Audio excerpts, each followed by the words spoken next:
Hello friends, मैं शिवशंकर और आप मेरे साथ इस वीडियो में पढ़ेंगे 9th क्लास के ज्योग्राफी का फर्स्ट चैप्टर। ठीक है, तो पहले अध्याय में हम यह देखेंगे कि भारत यानी कि आकार और स्थिति, इसका क्या आकार है और क्या स्थिति है। ठीक है, तो चलिए शुरू करते हैं और देखते हैं कि क्या कुछ इसमें से हम अपने परीक्षा के लिए उपयोगी निकाल सकते हैं। तो सबसे पहले देखते हैं कि भारत विश्व की प्राचीनतम संस्कृतियों में से एक है। पिछले 5 दशकों में भारत ने सामाजिक आर्थिक रूप से बहुमुखी उन्नति की है।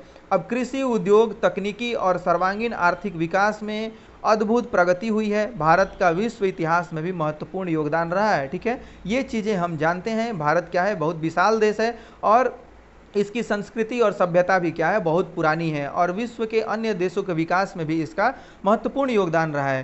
तो अब हम यह देखते हैं कि स्थिति क्या है इसकी। तो भारत एक विशाल देश है, यह उत्तरी गोलार्ध में स्थित है। ठीक है, और इसका मुख्य जो भाग है वह 8 डिग्री 4 मिनट उत्तर से 37 डिग्री 6 मिनट उत्तर अक्षांश तथा 68 डिग्री 7 मिनट पूरब से 97 डिग्री 25 मिनट पूरब देशांतर तक है। यानी कि इसका अक्षांशीय विस्तार कितना है, इसका अक्षांशीय विस्तार है 8 डिग्री 4 मिनट उत्तर से 37 डिग्री 6 मिनट उत्तर। ठीक है, अब देशांतरीय विस्तार क्या है, तो 68 डिग्री 7 मिनट पूर्व से 97 डिग्री 25 मिनट पूर्व तक। ठीक है, यानी कि इसका यह देशांतरीय विस्तार है। अब हम यह देखते हैं कि कर्क रेखा क्या है, 23.5 डिग्री उत्तर में देश को लगभग 2 बराबर भागों में बांटती है। कर्क रेखा, मकर रेखा और जो यानी कि विषुववृत्त क्या होता है, भूमध्य रेखा क्या होता है, हमने पिछले अध्याय में इसको चर्चा कर लिया है। आप उन सभी वीडियोज को जरूर देखते चलेंगे। ठीक है, यह क्या करता है, 2 बराबर भागों में बांटती है इसको। इसके बाद हम क्या देखते हैं कि ये कर्क रेखा जो है वह भारत के लगभग 8 राज्यों से होकर के गुजरती है। ठीक है, इसमें ये जो 8 राज्य हैं वो है राजस्थान, गुजरात, मध्य प्रदेश, छत्तीसगढ़, झारखंड, पश्चिम बंगाल, त्रिपुरा और मिजोरम। ठीक है, तो इन राज्यों से होकर के कर्क रेखा गुजरती है। ठीक है, अब मुख्य भूभाग के दक्षिण पूर्व में अंडमान और निकोबार द्वीप समूह बंगाल की खाड़ी में तथा दक्षिण पश्चिम में लक्षद्वीप समूह अरब सागर में स्थित है। ठीक है, यानी कि ये आप देख रहे हैं कि अंडमान और निकोबार द्वीप समूह कहाँ है, तो यह है बंगाल की खाड़ी में तथा जो लक्षद्वीप समूह है वह है अरब सागर में। ठीक है, इस प्रकार से आप इनको याद रखेंगे। अब हम देखते हैं कि क्या आप जानते हैं में भारत संघ राज्य का सबसे दक्षिणी बिंदु है। ठीक है, भारत संघ राज्य का जो सबसे दक्षिणी बिंदु है वह है इंदिरा बिंदु। उसको क्या हम कहते हैं, इंदिरा बिंदु कहा जाता था इसको। अब सन 2004 में सुनामी लहरों के कारण समुद्र में यह जलमग्न हो गया। तो यह हम देख रहे हैं कि इसका दक्षिणी बिंदु क्या है, इंदिरा बिंदु, यानी कि इंदिरा पॉइंट है। इसको हम क्या बोलते हैं, इसको हम पिग्मिलियन पॉइंट भी बोला जाता था, इसका नाम पिग्मिलियन पॉइंट भी है। अब हम क्या देखते हैं कि आपने यह तो देख लिया कि दक्षिणी बिंदु कौन है। ठीक है, तो अब उत्तरी बिंदु कौन है और फिर पूर्वी और पश्चिमी कौन है, इनको हम देख लेते हैं। तो भारत के सबसे उत्तरी बिंदु को हम बोलते हैं इंदिरा कौल। ठीक है, यह है जम्मू कश्मीर राज्य में स्थित। उसके बाद हम क्या देखते हैं कि पूर्वी बिंदु जो है वह वालंगू है और अरुणाचल प्रदेश में है। ठीक है, और पश्चिमी बिंदु है सरक्रिक जो कि गुजरात में स्थित है। तो इस प्रकार से उत्तरी, दक्षिणी, पूर्वी और पश्चिमी को आप याद रखेंगे। अब हम यहाँ क्या देखते हैं, आकार। ठीक है, यानी कि आकार क्या है, तो भारत के भूभाग का कुल क्षेत्रफल लगभग 32,87,263 वर्ग किलोमीटर है। ठीक है, यहाँ 32.8 लाख वर्ग किलोमीटर दिया है, लेकिन आप इसका पूरा अगर फिगर देखें तो 32,87,263 वर्ग किलोमीटर है। अब भारत का क्षेत्रफल विश्व के कुल क्षेत्रफल का कितना है, तो 2.42% है। ठीक है, यानी कि 2.42%, 2.4% यहाँ दिया हुआ है, लेकिन पूरा अगर इसको देखें तो 2.42% है। ठीक है, यानी कि कुल क्षेत्रफल जो विश्व का कुल क्षेत्रफल है उसका यह 2.42% लिए हुए हैं। अब हम देखते हैं कि भारत क्या है, तो विश्व का 7वां बड़ा देश है। ठीक है, नीचे हम लोग देखेंगे कि कौन कौन से देश जो है इससे बड़े हैं, उसके बाद हम उसकी व्याख्या करेंगे।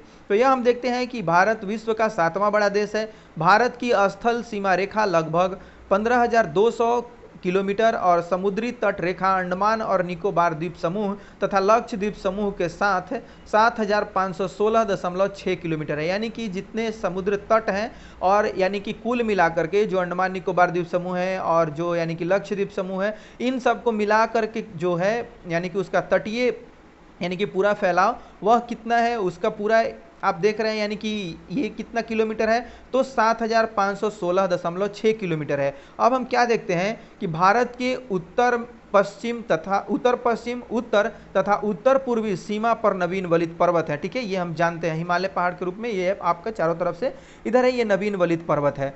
अब हम क्या देखते हैं कि इसके दक्षिण का भूभाग उत्तर में चौड़ा है। ठीक है, दक्षिण का भूभाग इसके दक्षिण का भूभाग उत्तर में चौड़ा है और 22 डिग्री उत्तरी अक्षांश से हिंद महासागर की ओर संकरा होता गया है। इसके पश्चिम में अरब सागर तथा पूर्व में बंगाल की खाड़ी स्थित है। अब ये जो यानी कि बात कही जा रही है कि इसके दक्षिण का भूभाग उत्तर में चौड़ा है। ठीक है, और क्या है कि देखते हैं कि 32 डिग्री उत्तरी अक्षांश से हिंद महासागर की ओर संकरा होता गया है। इसका मतलब आप यहाँ से समझ सकते हैं इसका तात्पर्य कहने का क्या है। तो यहाँ आप देख रहे हैं कि क्या है, लगभग 22.5 डिग्री जो यानी कि कर्क रेखा है वह कहाँ से गुजरते हैं, तो भारत के लगभग बीचों बीच से गुजरती है। ठीक है, इसके बाद हम देखते हैं कि 15 है और 15 22 कहा जा रहा है कि यानी कि ये लगभग अमूमन जो ये हिस्सा है यहाँ से देखा जाए तो ऊपर यानी कि उत्तर देखेंगे तो चौड़ा है। उसके बाद आप क्या देखेंगे कि दक्षिण में यानी कि हिंद महासागर की तरफ ये क्या है, संकरा होता गया है, यानी कि पतला होता गया है। यही बात बताई जा रही है। यह हम देख रहे हैं कि इस तरीके से क्या है कि आप देखें कि नीचे की ओर जब हम आ रहे हैं तो ये इधर का जो भाग है वह संकरा होता जा रहा है। अब गुजरात से अरुणाचल प्रदेश के स्थानीय समय में यानी कि जो समय का अंतर होता है वह कितना है, 2 घंटे का। अतः 82.5 डिग्री पूर्व देशांतर रेखा को भारत की मानक याम्योत्तर माना गया है, जो कि उत्तर प्रदेश में मिर्जापुर से गुजरती है। ठीक है, अब इस 82.5 डिग्री को क्यों माना गया है यह आप पीछे के जो वीडियोस देखेंगे उसमें आपको स्पष्ट समझ में आ जाएगा। ठीक है, यानी कि इसके देशांतरीय विस्तार को आधा करके, जो गैप हो रहा था उसको आधा करके इसको किया गया है। ठीक है, अब आगे बढ़ते हैं और देखते हैं कि अक्षांश का प्रभाव दक्षिण से उत्तर की ओर दिन और रात की अवधि पर पड़ता है। यानी कि आप उससे आगे जाएंगे तो कैसे दिन का घटना बढ़ना होता है और पीछे आएंगे तो रात का कैसे क्या होता है, ये सारी चीजें इस पर निर्भर करती हैं अक्षांश का। ठीक है, अक्षांश का प्रभाव दक्षिण से उत्तर की ओर दिन और रात पर पड़ता है, रात की अवधि पर पड़ता है। अब हम देखते हैं कि जो यानी कि इसकी स्थिति थी, ठीक है, वह क्या देखते हैं कि अब भारत तथा विश्व, पहले हमने देखा कि इसकी स्थिति क्या है, तो स्थिति में इसका अक्षांशीय, देशांतरीय, फिर इसका आपने आकार देखा। अब देखते हैं कि विश्व से इसका तुलना अगर करें तो किस तरीके से इसको आप देख सकते हैं। तो भारत तथा विश्व, अब देखते हैं कि भारतीय भूखंड एशिया महाद्वीप के पूर्व और पश्चिम के मध्य में स्थित है। ठीक है, कहाँ स्थित है, पूर्व और पश्चिम के मध्य में स्थित है। भारतीय भूभाग एशिया महाद्वीप का दक्षिणी विस्तार है। ठीक है, अब हिंद महासागर जो कि पश्चिम में यूरोपीय देशों और पूर्वी एशियाई देशों को मिलाता है, भारत को केंद्रीय स्थिति प्रदान करता है। ठीक है, यानी कि भारत को केंद्र देता है। अब हम देखते हैं कि हिंद महासागर में किसी भी देश की तटीय सीमा भारत जैसी नहीं है। क्या है, यह हम देखते हैं कि हिंद महासागर में किसी भी देश की तटीय सीमा भारत जैसी नहीं है। भारत की इसी महत्वपूर्ण स्थिति के कारण एक महासागर का नाम इसके नाम पर रखा गया है। किसी का भी जो तटीय विस्तार है और तटीय सीमा है वह ऐसा नहीं है हिंद महासागर में, इसलिए क्या है कि इस महासागर का नाम हमारे देश के नाम पर पड़ा है, यानी कि हिंद महासागर पड़ा है। अब हम देखते हैं क्या आप जानते हैं, तो ये देखने को मिलता है कि सन 1869 में क्या है कि स्वेज नहर के खुलने से भारत और यूरोप के बीच दूरी 7000 किलोमीटर कम हो गई, यानी कि जो समुद्री मार्ग था वह घटकर कम हो गया। ठीक है, अब क्या देखते हैं कि जो इससे बड़े देश हैं, ठीक है, यानी कि ये यूनाइटेड नेशंस डेमोग्राफिक ईयर ये 2009-10 का ये आपको दिया हुआ है आंकड़ा। तो विश्व के जो 7 बड़े देश हैं उनको इस तरीके से ये ग्राफ के जरिए समझाने का कोशिश किया गया है। तो सबसे बड़ा कौन है, सबसे बड़ा आप देख सकते हैं कि यहाँ पर है ये रूस। ठीक है, रूस, कनाडा, संयुक्त राज्य अमेरिका, चीन, ब्राजील, ऑस्ट्रेलिया और भारत, इस तरीके से इनका मतलब विस्तार है। तो ये यानी कि हैं विश्व के 7 बड़े देश। सबसे पहले नंबर पे आता है रूस, कनाडा, संयुक्त राज्य अमेरिका, चीन और फिर ब्राजील, ऑस्ट्रेलिया, भारत। ठीक है, और उसके बाद का अगर आप देश देखें तो अर्जेंटीना का है। ठीक है, स्थान। तो यह एक इनका विस्तार जैसे हुआ है उसके अनुसार यहाँ पर दिया हुआ है। तो यह हम देखते हैं कि देखिए आपको यह दिखाया गया है कि किस प्रकार से ये यानी कि जो समय है उसको किया गया है तो यह हम देखते हैं कि ये 97 डिग्री 25 मिनट पूर्व यानी कि सबसे पूर्वी बिंदु को, और पश्चिमी बिंदु 68 डिग्री 7 मिनट, और आप इसका जो बीच का गैप है वह अगर निकालेंगे तो यह आएगा 82.5 डिग्री। ठीक है, तो इसी को हमने क्या मान लिया है, इसी को मान लिया, यानी कि इस पूरब के हिस्से को और इस पश्चिम के हिस्से को बराबर करने के लिए 82.5 डिग्री को ही हमने अपना प्रधान या म्योत्तर मान लिया है। ठीक है, तो इस प्रकार से आप समझ सकते हैं। अब हम क्या देखते हैं कि यह कैसे इसका यानी कि कनेक्ट है एक दूसरे से, यानी कि अंतर्राष्ट्रीय व्यापार मार्ग जो है, ये व्यापार मार्ग में आप देख रहे हैं कि वायु मार्ग कौन कौन से हैं और समुद्री मार्ग कौन कौन सा है। वायु मार्ग यानी कि ये जो लाइन है, सीधा जो लाइन है वह है, और समुद्री मार्ग कौन है, जो डॉटेड है। ठीक है, इस प्रकार से ये आप देख सकते हैं। तो जापान यानी कि टोक्यो, आप जापान से देख सकते हैं कि किस प्रकार से हमारा समुद्री मार्ग से ऐसे जुड़ा हुआ है। इसके बाद यहाँ से कैसे आप लेके आ रहे हैं यहाँ, और फिर इस तरीके से यानी कि मलेशिया और सिंगापुर होते हुए ये आता है यहाँ। ठीक है, इस प्रकार से मुंबई और यानी कि कोलकाता से जुड़ा हुआ है। तो अब हम यह देखते हैं कि हवाई मार्ग से यानी कि लगभग विश्व के सभी ऐसे देश हैं जो एक दूसरे से क्या है, जुड़ गए हैं किसी न किसी माध्यम से। ठीक है, अब ये चीन का हिस्सा है। ठीक है, यहाँ पर आपको चीन को कहीं कभी किसी किसी बुक में आप पढ़ेंगे तो बढ़ा करके दिया जाता है, क्योंकि कोई देश जो है वो तिब्बत का उसका हिस्सा नहीं मानता, तो कोई जो है यानी कि बहुत सारे राज्यों, बहुत सारे देशों के साथ इसके सीमा विवाद चलते हैं। ठीक है, इसलिए इसको क्या किया जाता है, बहुत सारे देश जो हैं इसके एग्जैक्ट जो यानी कि पूरा इसका क्षेत्रफल है उसके लिए थोड़ा सा ऊपर नीचे का दिया रहता है, कहीं कहीं कुछ कुछ अलग अलग पढ़ने को मिलता है। ठीक है, उससे मतलब हमको नहीं है, अभी हम लोगों को यह देखना है कि किस तरीके से यह जुड़ा हुआ है। ठीक है, यानी कि एक दूसरे से यह कैसे कनेक्टेड है। अब यहाँ पे आप देख सकते हैं कि जो अफ्रीका है ये तंजानिया है, यहाँ से यानी कि हमारा जो मुंबई से जुड़ा हुआ है। उसके बाद देखते हैं कि अरब सागर से ये इस प्रकार से जुड़े हुए हैं, फिर यहाँ से श्रीलंका को घूम करके आना पड़ता है और ये कोलकाता जाना होता है। ठीक है, तो अब आगे देखते हैं और क्या कुछ और हम पढ़ सकते हैं उसको। सबसे पहले यह देखते हैं कि हमारा जो संपर्क है वह किस प्रकार से स्थापित होता है और किस प्रकार से यानी कि ये चलता रहता है। तो हमारा संपर्क है यानी कि व्यापार है, वह अंतर्राष्ट्रीय व्यापार है, वह जल मार्ग से और वायु मार्ग से होता है। ठीक है, और यह सारे देश जो है क्या है, एक दूसरे से कनेक्टेड है इस माध्यम से। अब आगे देखते हैं और यह देखते हैं कि किस प्रकार से भारत का क्या ये है। अब देखते हैं कि भारत के पड़ोसी देश, भारत के जो पड़ोसी देश हैं उनको देखते हैं। अब भारत यानी कि जो आप यह देख रहे हैं कि भारत का दक्षिण एशिया में एक महत्वपूर्ण स्थान है। ठीक है, अब यह देखते हैं कि भारत में 29 राज्य और 7 केंद्र शासित प्रदेश हैं, जो कि यह पुराना आंकड़ा है। ठीक है, अब कितने हो गए हैं, अब इसके मतलब कि राज्यों की जो संख्या हो गई है वह 28 हो गई है, 29 से 28 हो गई। जम्मू कश्मीर को यानी कि केंद्र शासित प्रदेश बना दिया गया है, जो कि एक कम हो गया। और ये जो आप यानी कि 7 केंद्र शासित प्रदेश देख रहे थे, तो अब ये हो गए, पहले तो 9 हो गए थे, लेकिन बीच में क्या हुए थे, 9 हो गए थे, क्योंकि जम्मू कश्मीर को बांट करके आपको जम्मू कश्मीर यूटी यानी कि यूनियन टेरिटरी और ये आपका लद्दाख यूनियन टेरिटरी, इनको 2 अलग कर दिया गया था, तो 9 हो गए थे। लेकिन अब क्या है, ये दादर नगर, ये जो दमन दीव और दादर नगर हैं, इनको एक कर दिया गया है। ठीक है, दमन दीव व दादर और नगर हवेली को क्या कर दिया गया है, एक बनने के बाद जो केंद्र शासित प्रदेशों की संख्या है वह 8 रह गई है। ठीक है, तो यह आप एक नया आंकड़ा जो है उसको याद रखेंगे। यानी कि आप देखेंगे कि जम्मू कश्मीर है, ठीक है, केंद्र शासित प्रदेश में जम्मू कश्मीर, लद्दाख, अंडमान और निकोबार, फिर चंडीगढ़, दादर नगर हवेली एवं दमन और दीव, ठीक है, इनको एक कर दिया गया है। ठीक है, इनको एक करने के बाद इसकी संख्या जो है वो 8 रह गई है। अब हम देखते हैं कि दिल्ली है, फिर ये लक्षद्वीप और पुदुचेरी। तो आप याद रखेंगे जम्मू कश्मीर, लद्दाख, अंडमान और निकोबार, चंडीगढ़, दादर व नगर हवेली एवं दमन और दीव, ये एक कर दिए गए हैं, सब इनको मिला करके ये एक हो गए हैं। दिल्ली, फिर लक्षद्वीप और पुदुचेरी, इस प्रकार से ये 8 हैं। ठीक है, अब आगे बढ़ते हैं हम लोग। ये कुछ कुछ जो नए बदलाव हैं उनको मैंने सोचा कि आपको बता दिया जाए। अब हम यह देखते हैं कि ये इसका क्या है कि किस प्रकार से यानी कि भारत की भूमि की सीमाएं उत्तर पश्चिम में पाकिस्तान और अफगानिस्तान के साथ, ठीक है, उत्तर में चीन, नेपाल और भूटान के साथ तथा पूर्व में म्यांमार व बांग्लादेश के साथ ये हमारी जो सीमा है वह लगती है। ठीक है, तो इस प्रकार से यानी कि हम देखते हैं कि हमारी सीमा इन देशों से होकर के लगती है। तो यह देखते हैं कि बांग्लादेश, ठीक है, बांग्लादेश से लगती है, सबसे ज़्यादा सीमा हमारी है वह बांग्लादेश से लगती है। ठीक है, उसके बाद चीन से, फिर पाकिस्तान से, फिर नेपाल से, म्यांमार से, भूटान से और अफगानिस्तान से।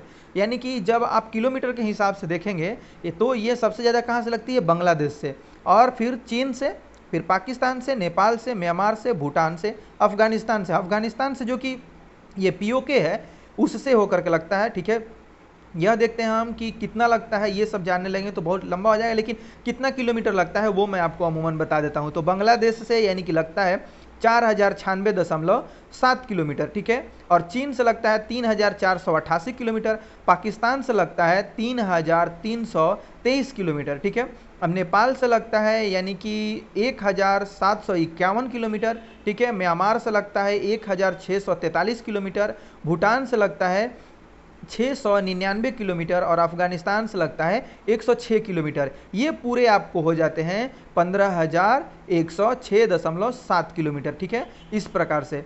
तो अब हम आगे बढ़ते हैं और देखते हैं कि क्या कुछ और हम जान सकते। क्या आप जानते हैं यानी कि सन 1947 से पूर्व में दो प्रकार के राज्य थे, प्रांतीय और रियासत। ठीक है, यानी कि जब हमारा देश आज़ाद हुआ उसके पहले अंग्रेजों ने क्या किया कि जैसे हम आए थे उस प्रकार से जो भारत की स्थिति थी हम वैसे ही छोड़ के जाएंगे। ठीक है, तो उसके पूर्व यानी कि प्रांतीय थी और राज्य थे, कुछ उस प्रकार से ये इसका विभाजन था। वो आपको अगर पूरा डीपली जाने लगेंगे तो बहुत ज़्यादा इसमें समय लगेगा, हम बारी बारी से सबका अध्ययन करेंगे, बस आप हमारे साथ बने रहें। अब हम देखते हैं कि वायसराय द्वारा नियुक्त अंग्रेज जो अधिकारी प्रांतों का शासन करते थे और रियासतों का शासन स्थानीय शासकों द्वारा पैतृकता के आधार पर अंग्रेजी शासकों की प्रभुसत्ता मानकर स्वायत्ता से किया जाता था। ठीक है, यानी कि उनके अधीन ही किया जाता था, उनसे अलग होकर के नहीं किया जाता था। इस प्रकार हम देख रहे हैं कि किस तरह से हमारी जो सीमा है वह यानी कि भारत के पड़ोसी देश आप यहाँ पे देख सकते हैं, श्रीलंका है, यानी कि इससे हम जल से जुड़े हुए हैं। अब क्या देखते हैं कि पाकिस्तान है। ठीक है, ये पाकिस्तान रहा, यहाँ से यानी कि जम्मू कश्मीर, इधर राजस्थान, पंजाब और गुजरात के जो हिस्से हैं इससे लगते हैं। फिर देखते हैं कि ये यानी कि इधर से आप नेपाल से लगते हैं और हमारा इधर चीन यानी कि तिब्बत को भी अपना अंग मानता है तो उससे लगते हैं। इसके बाद हम क्या देखते हैं कि बांग्लादेश से, यानी कि बांग्लादेश लगभग हमारे ही देश से घिरा हुआ है। ठीक है, ये पूरा हमारे ही देश से घिरा हुआ है। और फिर भूटान यानी कि यह बीच में पड़ता है। ठीक है, और आप इधर देखेंगे तो ये म्यांमार का लगता है। तो ये सारे देश जो हैं हमारे पड़ोसी देश हैं। ठीक है, पड़ोसी देश कौन कौन से हैं, उनसे कितनी सीमा लगती है ये हमने बता दिया है। ठीक है, यानी कि अब हम आपको यह देखेंगे कि किन किन राज्यों से, किन किन देशों से हमारी सीमा लगी हुई है। तो अब हम क्या देखते हैं कि दक्षिण में समुद्र पार हमारे पड़ोसी दो द्वीप समूह राष्ट्र यानी कि श्रीलंका और मालदीव हैं। ठीक है, ये श्रीलंका है, ठीक है, और ये मालदीव है। इस प्रकार से ये क्या है, हमारे पड़ोसी देश है। ठीक है, समुद्र में। और आगे हम क्या देखते हैं कि भारत और श्रीलंका के बीच छोटी समुद्र रास्ता पाक जल संधि तथा मन्नार की खाड़ी है जो भारत और श्रीलंका है, यानी कि ये बीच का जो हिस्सा देख रहे हैं ये भारत और श्रीलंका के बीच में छोटी समुद्री रास्ता और पाक जल संधि तथा मन्नार की खाड़ी है। मालदीव लक्षद्वीप समूह के दक्षिण में स्थित है। ठीक है, ये आप लक्षद्वीप देख रहे हैं, इसके दक्षिण यानी कि नीचे में ही ये स्थित है। ठीक है, अब आगे देखते हैं और ये देखते हैं कि अपने पड़ोसी देशों के साथ भारत के भौगोलिक और ऐतिहासिक संबंध बहुत अच्छे रहे हैं। ठीक है, अपनी एटलस में एशिया के मानचित्र को क्या करें, आपने देखा भारत कैसे अलग दिखाई देता है। ठीक है, आप क्या कर रहे हैं, अपनी जो एटलस में एशिया के मानचित्र में देखा कि भारत कैसे अलग दिखाई देता है। ठीक है, एशिया के आप मानचित्र को देखेंगे उसमें स्पष्ट आपको समझ में आ जाएगा। अब इसमें क्या है कि जितने भी राज्य हैं वो उनको दिखाया गया है। अभी क्या हुआ है कि भारत का संशोधित यानी कि जो नक्शा है वो जारी हो गया है, उसको भी अगले कुछ क्लास के बाद हम डिस्कस कर लेंगे, जबकि हम लोग एनसीईआरटी को छोड़ करके स्पेशल जो यानी कि ज्योग्राफी और हिस्ट्री के क्लास लेके आएंगे, उसमें उसको भी डिस्कस कर लेंगे। ठीक है, अभी हम क्या पढ़ रहे हैं, एनसीईआरटी पढ़ रहे हैं। एनसीईआरटी को पूरा पहले कंप्लीट कर लेते हैं ताकि आपको क्या होगा, बेस पूरा कंप्लीट हो जाएगा। इस प्रकार से हम देखते हैं तो यह चैप्टर क्या है, खत्म हो चुका है और हमने यह देखा कि निम्नलिखित 4 उत्तरों में से आपको देना है। तो कर्क रेखा किस राज्य से नहीं गुजरती है, आप यह देखेंगे कि किस राज्य से नहीं गुजरती है। फिर भारत के सबसे पूर्वी देशांतर कौन सा है। तो आप यानी कि ये केवल सिर्फ 8 क्लास का ना मान करके आप पूरा एक कॉम्पिटिटिव एग्जामिनेशंस का जो प्रिपरेशन कर रहे हैं उसके लिहाज से देखें तो बहुत ज़्यादा क्या होता है, ये सारी बुक महत्वपूर्ण होती हैं। तो इन सभी बिंदुओं को आप करने का प्रयत्न करेंगे और एक हम क्वेश्चन सीरीज भी लाएंगे जब ये पूरा कंप्लीट हो जाता है। ठीक है, यानी कि पूरा जब चैप्टर कंप्लीट हो जाएगा तो इन्हीं पर आधारित और चैप्टर वाइज क्या करेंगे, ऑब्जेक्टिव क्वेश्चन बना करके आपके लिए लाएंगे। ठीक है, तो इस प्रकार से आपने बहुत ही एकाग्रता से इस वीडियो को देखा है, समझा है। आपका बहुत बहुत धन्यवाद। Thanks for watching this video. मिलते हैं नेक्स्ट वीडियो में।